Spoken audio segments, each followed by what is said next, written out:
Pero bien, les habíamos adelantado, Mario, acerca del tema que hoy estaremos tratando y que queremos saber qué pasa con el presupuesto de la nación. Están pidiendo 70.000 millones de quetzales. Hoy tenemos un presupuesto menor. ¿Es necesario que lo amplíen o están excediéndose los encargados del Ejecutivo en esta petición? Y aparte de todo, no hay un plan B. Así es, nos acompaña acá en el estudio Mario García Lara, él es directivo de la Alianza Técnica de Apoyo al Legislativo ATAL. Muy buenos días. Muy buenos días. Nuestra primera interrogante sería, señor García, ¿por qué el guatemalteco debe de girar hacia esa discusión del presupuesto 2014? ¿En qué nos concierne a nosotros como ciudadanos esas finanzas que el Estado quiere para funcionamiento del próximo año? Pues el presupuesto del Estado es como, digamos, un plan de vuelo. El Estado le provee a la ciudadanía bienes, servicios, educación, infraestructura, seguridad, o al menos ese es el mandato que tiene el Estado y para eso existe. Y para sostener esos servicios que el Estado debe prestarle a los ciudadanos, requiere de recursos y requiere de un plan para administrarlos. Entonces, el presupuesto de ingresos y gastos de la nación es muy importante para los ciudadanos porque les está diciendo de qué forma su Estado, su gobierno central, sus gobiernos locales van a gastar los recursos que los propios ciudadanos pagan a través de sus impuestos para recibir a cambio de esos impuestos seguridad, educación, infraestructura, salud. Por eso, aunque digamos parece algo muy lejano y parece como un asunto de química sofisticada, el tema del presupuesto, es algo que toca directamente a los ciudadanos, toca su seguridad, toca su educación, toca su futuro. Y por eso creo yo que sí es importante que la ciudadanía esté muy concernida, muy involucrada en el proceso presupuestario que se da todos los años. Y es que por eso es que les hemos invitado a participar ustedes en las redes sociales para preguntarles en qué les afecta directamente que se apruebe un presupuesto del país. ¿Qué pasa si el presupuesto no se aprueba? Entonces el 30 de noviembre no queda más que el siguiente periodo tendrían que actuar las autoridades con el mismo presupuesto de este 2013. Sin embargo, vamos a hacer esta comparación, aunque vamos a hablar claro de la recaudación, que es uno de los temas que más preocupa. El presidente Otto Pérez Molina dijo que así como incrementaba el gasto de la canasta básica y la gente necesitaba no gastar lo que gastó el año pasado, sino un poco más, el gobierno guatemalteco necesitaba hacer lo mismo. Pero la ironía está en que así como aumentan, no es que cada año aumenten nuestro salario mínimo, que supera por poco los 2.000 quetzales, 2.500 quetzales, y la canasta básica está en 5.000 quetzales. No hay comparación.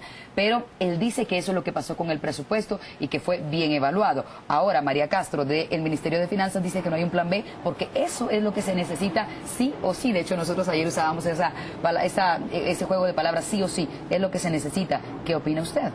Miren, en el análisis que hicimos nosotros en la Alianza Técnica de Apoyo Legislativo, encontramos que si uno se fija en los porcentajes de crecimiento que el presupuesto de 2014 propuesto tiene respecto al presupuesto aprobado 2013, tienen razón las autoridades, o sea, son crecimientos muy razonables y técnicamente bien sustentados en el crecimiento de la economía y en el crecimiento de los precios, digamos. El problema está en que la base de comparación es el presupuesto 2013, que ese sí estuvo absoluta y claramente sobrevaluado. Entonces, aunque los porcentajes de crecimiento estén bien fundamentados, resulta que la base, que es el presupuesto 2013, está súper inflada. Entonces sí hay un problema, digamos. Es cierto, el presupuesto debe aumentar año con año por razones de que la economía misma crece, la población crece y necesita más servicios del Estado, más seguridad, más salud, más educación, más infraestructura, pero debe ser razonable. Y el pecado original, por así decirlo, está en el presupuesto de 2013 que estuvo sobrevaluado. ¿Por qué me pareciera que pese a las experiencias, sobre todo de este año, el Ejecutivo le sigue apostando a la recaudación de tributos para financiar ese presupuesto? Bueno, la recaudación de tributos debe ser la principal fuente de financiamiento del presupuesto del gobierno. La deuda, que es el complemento, debe ser, digamos, marginal. Lo que no alcance por alguna razón con los ingresos directos, digamos, los ingresos tributarios, se compensa vía préstamos. El asunto es que como el gobierno arrancó con una reforma tributaria en la que esperaba resultados muy positivos y de forma muy optimista. Entonces se ha, digamos, adherido a esa esperanza que en la práctica no se ha dado. Y el presupuesto de 2013, que es el que yo les decía que está sobreestimado, esperaba que los ingresos tributarios subieran más de 17% respecto del año 2012. En la práctica están subiendo y van a subir no más de 8,5%, o sea, la mitad. Optimista. Demasiado optimista. Y para el año siguiente, o sea, para el presupuesto 2014, siguen arrastrando ese optimismo. Entonces lo que resulta es que hay un presupuesto con un déficit fiscal, es decir, la diferencia entre los ingresos y los gastos, que es demasiado elevado y que alimenta esa necesidad, esa dependencia, esa adicción que tiene el Estado hacia la deuda pública. Claro, y que ahora le está siendo tan criticado porque en su momento pues la vicepresidenta Roxana Valdetti era de las más férreas batalladoras para decir no más deuda pública. Bueno, ahora, lo que está pasando con las aduanas, esta intervención, algunos dicen que fue el as bajo la manga que el gobierno tuvo que sacarse, no que estuviera preparada, tuvo que sacarse para tratar de mejorar la recaudación de ciertos impuestos, y algunos dicen que efectivamente pudieron avanzar y que ahora son 2 millones de quetzales diarios los que mejoró esa recaudación. ¿Qué fue lo que pasó allí? ¿Qué era lo que no estaban tomando en cuenta para que se les pasaran por alto esos 200 millones de quetzales? Mire, yo creo que todavía es como muy reciente el proceso de intervención o de ayuda, digamos, militar en las aduanas. Claro. Pero sí está muy claro que la reforma tributaria que se aprobó el año pasado tuvo un efecto positivo en la recaudación de impuestos sobre la renta. Tuvieron bastante resultado, no tanto como el gobierno pensaba que iba a tener, pero visto objetivamente sí han tenido un aumento en la recaudación de impuestos sobre la renta. Sin embargo, ese aumento en la recaudación se estaba, digamos, menoscabando por algo que estaba pasando en las aduanas, porque el impuesto sobre el IVA sobre importaciones y los aranceles estaban cayendo este año muy drástica y sospechosamente. Entonces creo que sí fue necesaria y oportuna, más vale tarde que nunca, esta ayuda, digamos, para mejorar la recaudación en aduanas. El punto es que en la práctica el gobierno sí está recibiendo resultados de la reforma tributaria en el impuesto sobre la renta. La ciudadanía y las empresas sí están pagando bastante más este año que el año pasado en impuestos sobre la renta, pero que había, y esperemos que se haya terminado, un agujero en la recaudación en las aduanas. Faltan ya muy pocos días para que llegue ese plazo del 30 de noviembre. Tal y como está planteado el anteproyecto de ley para el presupuesto 2014, y juguemos con dos escenarios: si se aprueba tal y como está, o si se le hacen recortes y modificaciones. En 2014, ¿qué puede esperar la ciudadanía?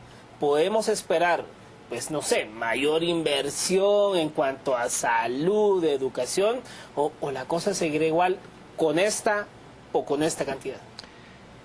Bueno, yo creo que habría que agregar un tercer escenario, que es el escenario que nosotros estamos recomendando. Y es que se apruebe el presupuesto, pero con algunas modificaciones. Básicamente modificaciones en cuanto a reducir, no drásticamente, pero sí razonablemente, el techo del gasto y el déficit fiscal resultante. Y en cuanto a mejorar las normas, digamos, de control presupuestario. Ese sería el escenario ideal.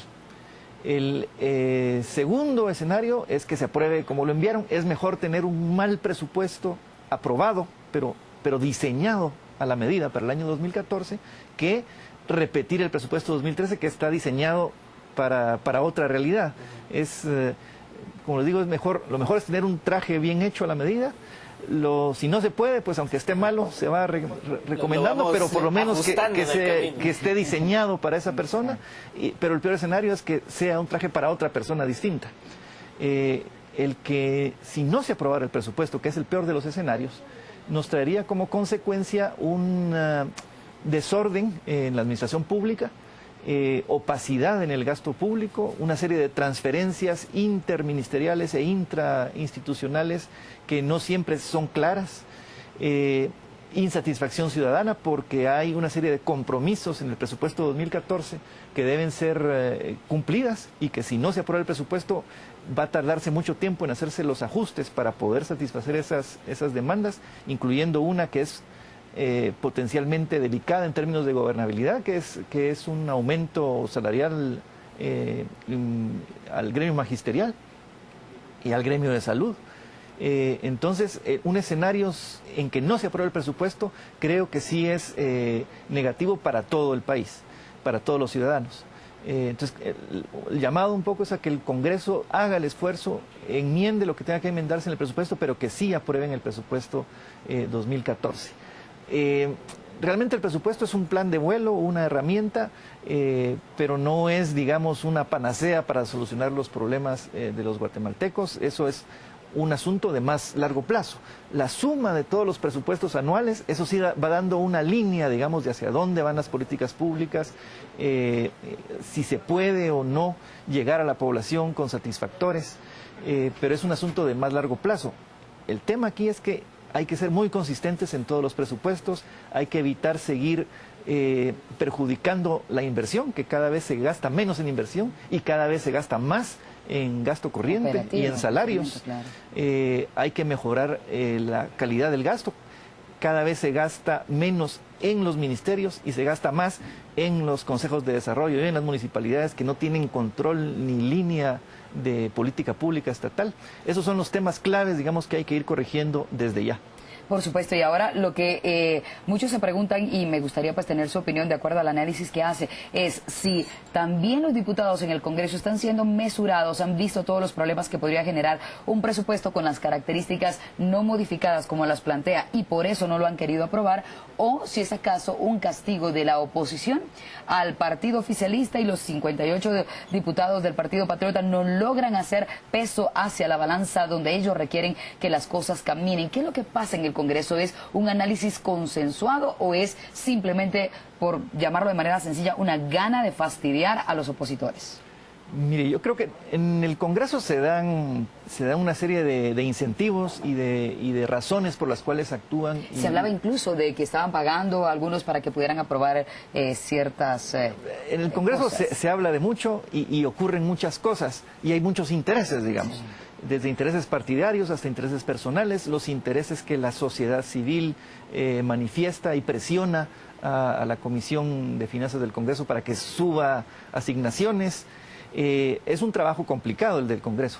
Yo diría que es el trabajo más importante que le toca hacer a la Comisión de Finanzas Públicas del Congreso de la República en el año. Es muy delicado porque es una mezcla entre un trabajo técnico muy profundo y complejo y una negociación política también muy profunda y compleja en una coyuntura en la que, como usted decía, hay fuerzas, digamos, en las que el partido oficial tiene una mayoría que no le es suficiente en medio de una interpelación que necesita 105 votos para que se suspenda, en medio del interés de la oposición de aprobar otras leyes adicionales. Entonces es una situación compleja.